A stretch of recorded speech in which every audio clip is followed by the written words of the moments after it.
In my lifetime, I've ridden over 50 roller coasters. I'm not yet at 100, but I'm kind of close. So, yeah. But I decided to make my top 10 coasters video a little late this year just because, there isn't really a reason, but I just decided to do it this year and it's kind of late. So, yeah, hope you guys enjoy the video. Coming in at number 10 is Hagrid's Magical Creatures Motorbike Adventure. I hope I got that right. But, this ride is not so much about the intensity or the airtime moments, which are the two things that I really enjoy in a coaster, but this coaster is more about the fun sequencing of elements and unique elements at that. This has a spoiler drop track, and it also has a backward spike, creating a very fun ride experience. By far one of the best attractions at Universal's Islands of Adventure. Coming in at number 9 is my favorite wooden coaster, and that would be Phoenix at Knoebels. Yes, it's kind of overrated, unless you ride it at night. This thing hauls in the night. Like, literally, I was almost standing in my seat.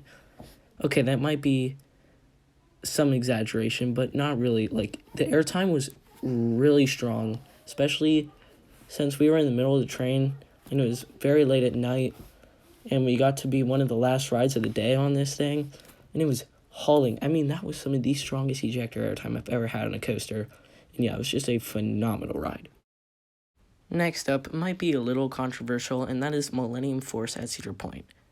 I really did enjoy this ride. There were some very forceful moments on this, especially the first overbank after the drop, and also it has a great sense of speed throughout the attraction, and it feels like it maintains that speed for the entire ride. And honestly, this ride is definitely not overrated. I love this attraction so much.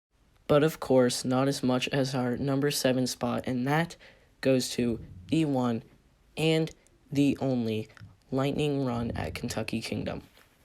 This coaster has to be the most underrated coaster I've ever ridden. I'm just going to flat out say it.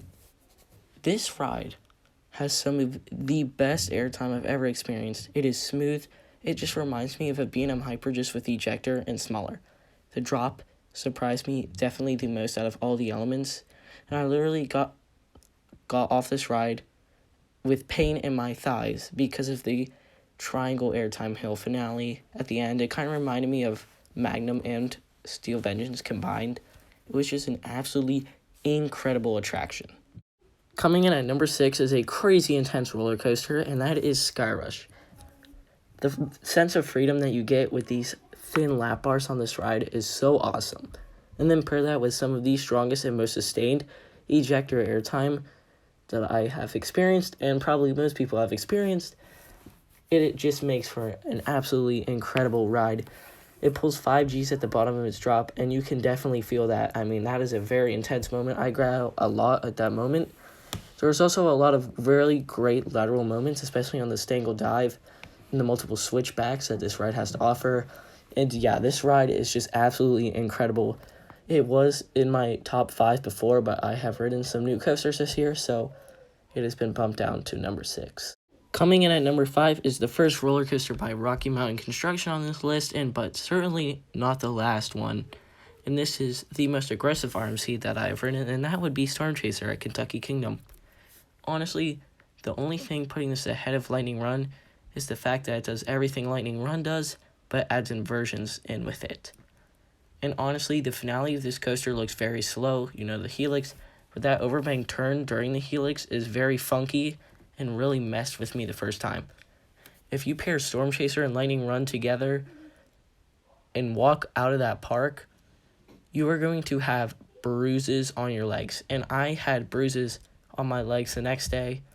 This coaster is very aggressive. It snaps you everywhere, has a very good barrel roll down drop, which is an inverting drop, and it is just an amazing ride, and I'm very happy for it to be my second ever RMC. Coming in at number 4 is a roller coaster that is a lot like Storm Chaser, just a bit longer, and that is Twisted Timbers. Just like I said before, it's literally Storm Chaser, just longer and a little bit less aggressive. So there's really nothing to say here other than it's a phenomenal ride. Coming in at number 3 is Jurassic World Velocicoaster at Universal's Islands of Adventure. And honestly, this and number 2 are so close. But I had to put Velocicoaster at number 3 just because of one thing, and that is it's lacking snappy elements. And I know that's kind of weird because Velocicoaster does have a lot of snappy elements, but number 2 does its snapping a lot better. I know that kind of sounds weird, but it's true. Velocicoaster has an absolutely incredible second half. The first half is just some transitions through rocks, but nonetheless, it is still an absolutely incredible attraction. The top hat is great. The stall is phenomenal. The quick outer bank is just amazing. The wave turn, incredible. And by far the best inversion on any roller coaster of all time has to be the Mosasaurus roll. I mean, this thing is crazy. Coming in at number 2 is a ride that I prefer over Jurassic World Velocicoaster just a smidge, and that is Maverick. The reason I like this better than Velocicoaster is because it's a bit more intense and has a lot of snappy transitions. I think this and Velocicoaster are tied with airtime moments, and the reason that they're so close is that and Maverick doesn't seem to have as good of theming as Jurassic World Velocicoaster does, but it still has amazing sequencing of elements, and it's just an aggressive and wild ride. And I don't know why I like this so much, but I just did. And of course, number 1 is going to go to Steel Vengeance. I have no words to describe this attraction other than insane. This thing has the length, the airtime, the inversions, and the intensity to make it a perfect ride. I mean, it has wave turn, off-axis airtime hills, normal airtime hills, floater, ejector, flow ejector, a stall, and that stall is pretty weird, but it's just so long and packed to the brim with so many elements, and every element feels different. I mean, the mid-course doesn't even do anything. I wouldn't even say the mid-course is there. I mean, honestly, it isn't. It is just flies through its entire layout. It keeps the speed the entire way, well, at least it feels like it. And it's just an absolutely incredible attraction. I don't know if anything will beat it. I think the only things that have a possibility of beating it are maybe Fury or Iron Quasi. Well, I hope you guys enjoyed the video, and yeah, I will see you guys in the next one. Peace.